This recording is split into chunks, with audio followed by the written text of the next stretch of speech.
Je suis tellement fière. Amen. Moi-même, j'ai été malade. On m'a lancé peut-être au cancer. J'avais 3 fois. Jusqu'à un temps, je suis partie à l'hôpital. Parce qu'on me disait que si tu meurs maintenant, on va faire comment avec tes enfants? J'ai pris l'argent. Ma grande soeur qui a les 30 € pas envoyé l'argent. J'ai pris l'argent au pays. Je suis partie déposer à l'hôtel. J'ai dit au Seigneur que si tu veux que je meure, voilà l'argent qui dépose à ton hôtel. On dit que tu ne guéris pas. Je sais que tu guéris. Et tu vas me guérir. J'ai parlé comme ça. Puisqu'on avait enlevé, on avait toujours fait 2 semaines avant d'aller prendre les résultats. J'ai déposé comme ça. J'ai parlé au Seigneur. Quand je suis repartie, fait les examens, tu es normal. Amen. Donc c'est pour dire que Dieu guérit encore. Il fait encore des grandes choses. Amen. Quand j'ai cru, on dit que je suis entrée dans la secte. J'ai dit que non. Oh, j'ai été persécutée. Personne n'a jamais été persécuté comme moi. Monter même mes enfants. Mes enfants disent, maman, si on te dit de quitter là-bas, quand tu dis, j'ai dit que non, vous n'avez pas encore compris ce que je comprends là-bas. Là où je vais. Tu étais dans l'église catholique. Qu'est-ce qui t'a fait quitter l'église catholique et aller chez nous on appelle Yesu, comment on dit là? Je ne sais pas comment je vais expliquer ça. Alléluia. On dit alléluia. En Afrique, c'est alléluia. Moi-même, on a monté mon faux mari. On avait des problèmes comme ça là. À moins un comme ça là. Oui, au foyer, je quittais le foyer à cause de ce Dieu que j'ai cru. La fois même ma nourriture, mangeait mon cri. Parce que j'ai cru. J'ai dit que non. Je présentais toujours le problème au Seigneur. Pour moi, ma part que je ne présentais pas le problème aux hommes. Non.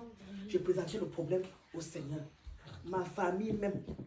Le jour que mon mari descend, ma belle famille dit que j'ai vendu mon mari à la secte. Là où je suis entrée chez les pentecôtistes. Ma famille, malgré qu'on me persécutait aussi, ils ont dit que non. Est-ce qu'elle est partie avec vos pieds? Si elle est partie, elle est partie avec ses propres pieds, mais pas derrière elle-même me persécutait. Mais c'était pour me défendre. J'ai persévéré. Le Seigneur a fait beaucoup de choses dans ma vie. Je ne peux même pas parler de mon voyage ici, quand je suis venue au Canada. J'ai déposé le dossier. Il faut que je donne l'argent, mettre l'argent dans mon compte bancaire. Michel aussi devait avoir mettre l'argent dans son compte bancaire. Oh, on va renvoyer tes dossiers, on va faire ceci, tes dossiers n'ont pas de... Mon dossier n'avait pas de sens, puisque c'est elle qui a compris le dossier. Elle croyait qu'on devait m'appeler pour que je comprenne le dossier. Je n'avais pas 100 francs dans mon compte bancaire. Ce qu'elle avait mis était insignifiant. Quand on m'appelle, je crois qu'on m'appelait pour venir compléter le dossier, on m'appelle de venir déposer les passeports pour prendre le visa. Amen. C'est comme ça. Donc c'est pour dire que Dieu agit encore. Ceux qui n'ont pas encore, ceux qui ne comprennent ça pas encore ce Dieu, on ne va pas chez Dieu. On passe sur les crânes, on passe chez les marabouts, on passe dans les statuettes. Dieu va t'abandonner puisqu'il ne partage pas sa gloire. Amen. Quand tu vas chez Dieu avec un seul cœur, tu suis le Seigneur, tu abandonnes toutes ces choses-là. Tu essaies de mettre sa parole en pratique. Il t'aide à arriver là où il veut t'amener. Donc, c'est ce que je voulais vous dire ce soir. Dieu est bon, il est grand, il agit encore. Il est le même hier, aujourd'hui, éternellement. Et ses serviteurs, je voulais oublier. Ces serviteurs que vous voyez là, ce sont les gens que Dieu nous a placés devant nous. Quand nous sommes sous la couverture de quelqu'un, il est comme Moïse était à la terre promise. Il conduisait son peuple à la terre promise. Puisque quand tu n'as pas de berger, tu n'as pas de couverture. Que tu le veuilles ou pas, tu n'as pas de couverture. Quand tu as un berger, quand quelque chose veut t'arriver, parfois quelque chose veut t'arriver, ça passe d'abord par lui avant de t'atteindre. Oui. Donc, celui qui n'a pas de père n'a pas de repère. Ce que je voulais dire, il faut toujours avoir un modèle. Tu n'as pas de modèle, tu ne peux pas arriver nulle part. C'est ce que je voulais dire. Merci, maman. Merci beaucoup. Amen. En tout cas, on a de bons repères. Très bons repères. Papa est un véritable modèle pour nous. Papa et maman, c'est un véritable modèle d'humilité, de persévérance, de prière. Papa, on dirait que le lendemain, tu le vois encore en train de. Mais vraiment, c'est de véritables repères. Et on doit tout faire pour les imiter. On doit tout faire pour prier pour eux. On doit tout faire parce qu'on n'aura même pas d'excuses. Moi, je dis ça pour essayer d'arriver, c'est vrai. On n'a pas d'excuses. Parce que j'ai dit ça, j'ai dit la guérison est dans leurs mains. Parce que je me rappelais, chaque fois quand je suis malade, si je vais appeler le pasteur, le truc me dit, quoi appeler le pasteur? Quoi appeler? Tout le temps. Un jour, j'étais malade. Chaque fois la température va 39, ça va vers 40. Je prends Tylenol, je prends médicaments, j'appelle l'hôpital. Ça là, on ne te prend pas parce que la température doit être comme ça. Donc, un jour, ça va. Ah, je dis, hé, non, non, non. Là, il faut que j'appelle. Si j'appelle le pasteur, maintenant, je serai guéri. Je me suis dit ça. Et puis, j'ai dit à Vitrice, je vais appeler. J'ai appelé le pasteur. En même temps, le pasteur a pris. J'ai dit, je suis malade, je veux te voir. Bon, le pasteur a dit, j'arrive. Donc, dans ma tête, je sais que la guérison là, c'est automatique. Le jour là, même quand le pasteur est venu prier là, je suis guérie en même temps. La température a disparu. C'est bizarre, hein? J'ai dit, hé, Dieu! C'est là que je suis guérie. Un jour aussi, j'étais tombée au travail, le jour de la fête. Je pense que c'est l'inauguration, je sais pas. De l'escalier, il n'y avait personne. Ah, je ne pouvais pas marcher. J'étais comme ça, j'ai dit, le truc ne veut pas que j'aille à la fête là. J'ai fait tout possible pour venir. Quand le pasteur m'a fait comme ça, il a dit, Maman Fleur, il y a quelque chose. Je lui ai raconté la chose. Ah, il a prié. J'ai dit, bon, c'est fini, je suis guéri. Descendu de l'escalier. Je ne sais même plus si je suis tombée ou pas. C'est ça où je disais ça à une infirmière collègue la fois passée. Elle est tombée pareil. Et puis je l'ai vue. Par terre, je l'ai pris. J'ai dit, la fois passée, j'étais tombée. Et puis mon pasteur m'a prié. Et puis je suis derrière. Elle dit, ah oui. Et puis elle m'a dit un nom. Non. Elle, c'est quelque chose de. Des trucs de l'Inde là. Les dieux de l'Inde comme Bouddha, ça là. Bouddha. Ouais, Bouddha comme ça. Je pense que c'est. Elle est française. Bouddha, et puis je l'ai accompagnée dans un couloir comme ça là. Elle est assise. Son mari est venu. L'assistant est venu. J'ai dit bon, moi je te laisse. Je vais aller manger parce que c'est la pause. Elle a fait plus de 3 semaines à la maison. Elle est malade. Et puis je l'ai vu. J'ai dit ah oui. Elle me montre les photos. J'ai dit hey, tu as profité. Sinon, s'il y avait quelqu'un, moi, mais j'allais profiter aussi. Hein? En tout cas, on rend grâce à Dieu. On vous bénit. Hein? Chaque fois quand on monte à la maison. Amen. Je dis toujours que les enfants soient toujours la tête, jamais la queue. Toujours. Et que vous ayez la force pour les pousser jusqu'au bout. Ouais. Que Dieu vous garde hein, beaucoup. Amen.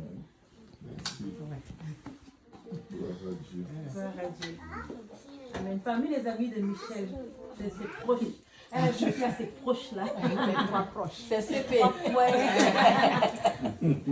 C'est Je bestie. veux bénir le nom du Seigneur parce que j'ai fait un grand pas. Et si je suis arrivée à l'église, c'est pas le canal de la sœur Michel. Mais que j'étais chrétienne, mais pas vraiment chrétienne. J'étais chrétienne d'abord catholique. Et après, c'est vrai, mes parents m'ont jamais mis la pression pour dire va à l'église, prie, fais ceci, fais cela. Peut-être qu'ils prient pour moi, mais pas vraiment, pas ce que je vois, pas avec le zèle. Peut-être c'est genre des prières, peut-être à l'intérieur en passant, tout ça. Mais parmi les enfants de ma mère, je suis la plus maudite. Souvent quand je les appelle là, c'est moi qui donne des paroles de genre de réconfort avec des versets bibliques tout et tout pour essayer de leur montrer que vraiment ma marche avec Dieu là a vraiment changé. Et je vais bénir le nom du Seigneur. Avant d'arriver à l'église là, je suis venue d'abord lors de la conférence l'année dernière, une seule fois. Et je suis retournée le lendemain, je n'avais pas envie de retourner. Mais j'ai dormi et là, Dieu me montre maman aimée et pasteur Serge. D'abord, je les avais déjà vus chez Michel qu'elle avait accouché. Mais j'avais vraiment pas une image jusqu'à ce que je les revoie encore le jour pendant la conférence. Et je les revois. Là, je suis à genoux, ils sont en train de prier pour moi. Et j'ai demandé à un Seigneur, si c'est vraiment dans cette église que je dois rester, que je dois aller pour vraiment reprendre le chemin, remonte-moi encore une deuxième, je refais encore le même songe, où ce sont eux qui sont en train de prier pour moi. J'ai dit, alors, c'est vraiment, c'est vraiment le lieu, c'est là papa se trouve. Parce que quand je suis arrivée au Canada, j'avais jamais mis les pieds dans une église, tout, j'avais jamais eu ce goût-là de partir dans une église. À chaque fois, Michel m'invitait, mais je déviais à chaque fois. Et il fallait que je passe vraiment par des épreuves. Dieu a dit que je vais être souvent car quelque part malheur est bon. Parce que Dieu il fait ça pour pouvoir glorifier son nom. Parce que si certains trucs ne m'avaient pas arrivé aujourd'hui, je n'ai pas m'habiter devant quelqu'un pour dire que vraiment le Seigneur est merveilleux. Il m'a protégé. Il a permis que je sois toujours en vie. Je devais passer d'abord par des moments vraiment difficiles pour que je puisse glorifier son nom. Et là, c'est pour ça que je suis arrivée à l'église. J'ai fait la conférence. Après ça, je devais venir les dimanches là. Je suis venue, je reportais à chaque fois. Je reportais. Et j'ai refait encore le même songe. Où vous étiez en train de prier pour moi. Où vous étiez en train de prier pour moi encore. Et puis bon là, c'est le moment de... Moi, ça me fait peur. C'est le moment de partir. Mais oui, papa, tu m'avais dit un truc la dernière fois, que quand tu veux que Dieu te montre quelque chose, prie et puis demande-lui. N'attends pas seulement que le pasteur prie pour toi en fait. Et Dieu il m'a montré ce que je voulais savoir. Et à plusieurs reprises en fait. Et je dis, j'en parle à papa, mais je ne lui en parle pas. Parce qu'il m'a donné la confirmation en fait. Il ne va pas passer, il ne va pas descendre venir me parler. Je lui ai juste demandé et il m'a montré à plusieurs reprises. Et hier, je disais aussi que je vais prier aujourd'hui pour qu'il me remonte encore ça le lendemain encore. Parce que ça, c'était les 2 semaines passées. Mais je vais prier pour qu'il me remonte encore le lendemain. Je dors, je prie, il me remonte la même chose encore pareil. Je prophétise beaucoup sur ta vie. Beaucoup d'accélération, de bonnes choses arrivent. Amen. Donc c'est comme ça que je suis arrivée à l'église, je me suis sentie à l'aise. C'est moi, je m'intègre facilement. Et tout ça, c'est grâce à ma sœur. C'est vrai, c'est pas, la marche n'est pas parfaite telle que Dieu le veut, mais au fil du temps, ça va s'améliorer. Parce que vraiment beaucoup de choses en marche. C'est vrai, je suis toujours avec des amis que j'essaie toujours d'inviter, tout ça. Tout à l'heure, Michel a dit que qu'on devait pas avoir des sentiments diaboliques. Mais que ce sont des sentiments diaboliques. Comme par exemple, tu sais que quelqu'un est là, la personne ne va pas te faire avancer. La personne, il peut faire des faux témoignages sur toi, mais je dis non, je vais laisser tout ça parce que je suis une chrétienne. Tout. Je vois vraiment qu'il y a des choses, il y a des personnes que je ne suis pas faite avec des gens, je ne peux pas. Comme ça, Michel a dit, faites pour rester avec eux. Mais moi, si je me dis que Dieu va faire le travail et chacun ira de son côté. Mais avant que Dieu fasse le travail, moi aussi, je dois essayer de faire quelque chose de moi aussi, le travail aussi. Et là, j'ai dit que plus personne ne consomme de l'alcool chez moi. Mais souvent, quand ils viennent me voir, là, ils ont déjà leur canette de trucs d'alcool. Et moi, j'ai fait la promesse, ça fait bientôt 2 ans que j'ai décidé de mon sacrifice de ne plus jamais toucher à l'alcool. Parce que ça ne sert à rien d'aller dans la maison de Dieu, je dis que je vais aller parler à quelqu'un, donner des conseils, évangéliser, et puis moi-même, au fond, je m'assure. Donc, ça, c'est déjà un grand pas pour moi. Je n'ai plus jamais touché à l'alcool. Ils peuvent être assis en train de boire. Je suis à côté, mais genre, c'est vilain en fait. C'est pas boire à regarder. Mais ça ne me tente pas, ça ne me dit rien. Ça ne me concerne pas. Souvent, qu'il faut des fêtes, là, je suis tout le temps dans ma chambre, en train de dormir. Natacha, elle est témoin.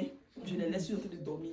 Quand ils finissent le lendemain, je leur dis avant de partir, essayez de libérer. Mais je me suis dit la dernière fois que ma maison reçoit l'étude biblique. Donc, je vais commencer à mettre des règles. Pour ne pas, comment on appelle ça même. En fait, je veux pas en fait que ça. Voilà, justement. Parce que les deux ne vont pas ensemble. C'est ça. Amen. Je voulais dire merci à Dieu pour vos vies. On prie tout le temps pour vous, on regarde toujours dans la prière et tout. Quand j'ai un petit mal, je ne comprends pas. C'est quand ça me dépasse que j'écris au pasteur ou je l'appelle moi-même. Mais il y a des trucs qu'on peut faire simplement, nous-mêmes prier, là, prendre la résolution de prier pour nous-mêmes et puis le mal qu'on a va passer. Donc quand j'ai mal là, je prends l'huile que papa a prié dessus, je mets mes mains, puis Je dis le sang de Jésus 3 fois et puis je pleure. Là où je marche, je disparaît. Donc, allez, merci au fond de Dieu. Amen. Le mal là disparaît. Je me bénis à chaque fois. Je fais aussi de belles rencontres. Quand je ne demande rien, je fais rien, mais les personnes là se portent volontaire de faire certains trucs, de m'offrir des choses. Et ça, c'est la grâce de Dieu. Et je dis merci à Dieu. Wow. Amen. Là, je fais quelque chose sur le témoignage de Gina parce que je me rappelle l'année dernière, il y avait des gens qui venaient toujours boire l'alcool chez moi. Moi, je l'ai laissé même dans ma cuisine, je partais dormir. Papa m'avait dit, quand j'appelais papa, il me disait que Marie-Michel, c'est pas toi, tu as trop de mauvaises personnes autour de moi, mais je ne comprenais pas. Il me dit, c'est pas toi, tu as trop de mauvaises personnes autour de moi. Mais lorsque je les ai vraiment coupés là, ça a fait toute une grande différence. Donc, sinon, toi aussi, tu dois dire ça. Même boire l'alcool là, pas chez toi. Parce qu'avant là, c'était pareil. Je me laissais à la cuisine, mais moi, je dors. Je ne faisais pas ça. Mais papa me dit, c'est pas toi, tu as trop de mauvaises personnes autour de toi. Et c'est vrai, je croyais qu'il y avait des gens qui m'aimaient. Pourtant, c'était des gens qui profitaient de moi. Parce que moi, je suis quelqu'un qui donne beaucoup, beaucoup, beaucoup. Et j'ai l'impression, aujourd'hui même, je pleurais, je disais, maman, c'est comme si moi là, je vis, c'est comme si je suis toujours en train de donner aux autres. Pourquoi comme ça? Pourquoi je suis même comme ça? Donc, vraiment, tu dois te séparer. Toi, mais tu dois dire, tu n'acceptes plus ça qu'on fasse ça chez toi. Parce que j'avais dit, un jour, je te rappelle, maman, je t'ai appelé, je t'ai dit, la maison de Gina, il faut qu'on parte faire l'étude de vie. Parce que quand on faisait il y a trop chez toi, j'ai dit que non, je veux qu'on fasse l'étude de vie chez elle.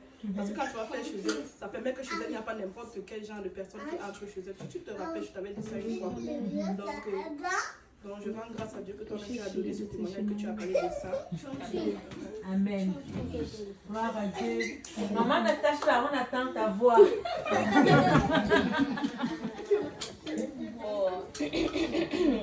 Moi, je bénis vraiment le nom du Seigneur parce que avant moi, j'étais plus attachée à mes amis avec qui je traînais, avec Gina. Bon, Gina, on a commencé ensemble, c'est la première amie que j'ai eue ici parce qu'avant, j'étais vraiment seule. Mais moi, j'ai vraiment un problème d'affection là. Donc, ça fait que chaque fois, vu que j'ai perdu ma mère, ça fait vraiment 20 ans que j'ai perdu ma mère, j'ai pas connu vraiment l'affection maternelle et tout, même concernant mon père et tout ça. Donc ça faisait que chaque fois que j'ai des amis, je suis plus attachée à mes amis, je cherche plus l'affection avec mes amis et tout. Et c'était vraiment un problème pour moi.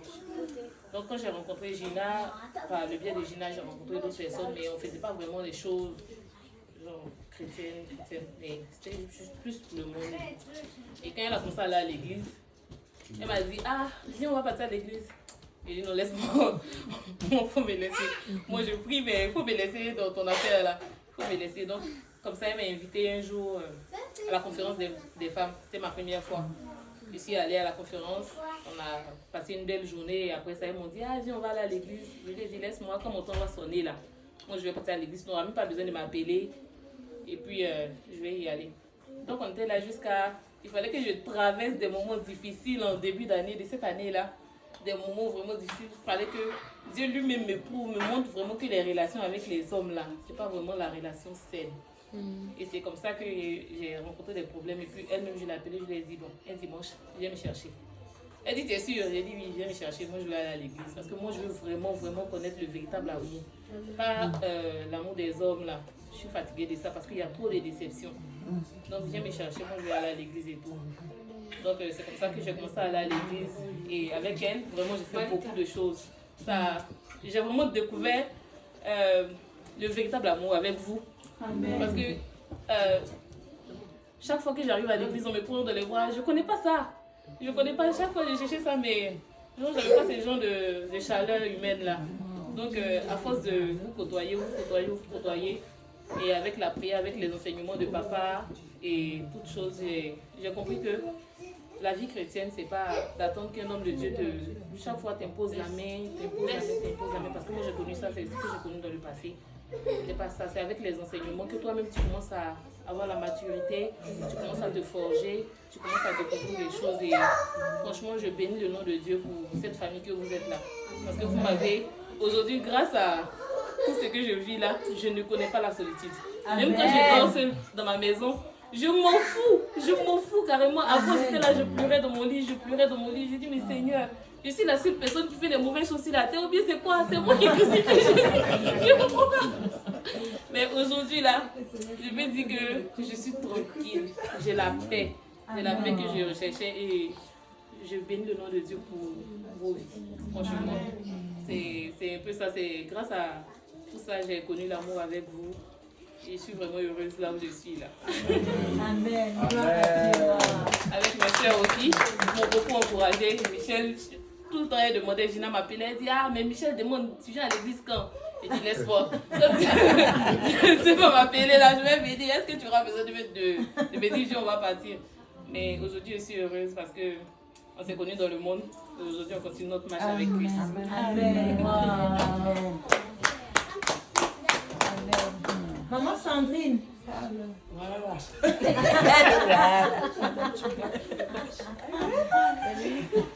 Faut pas.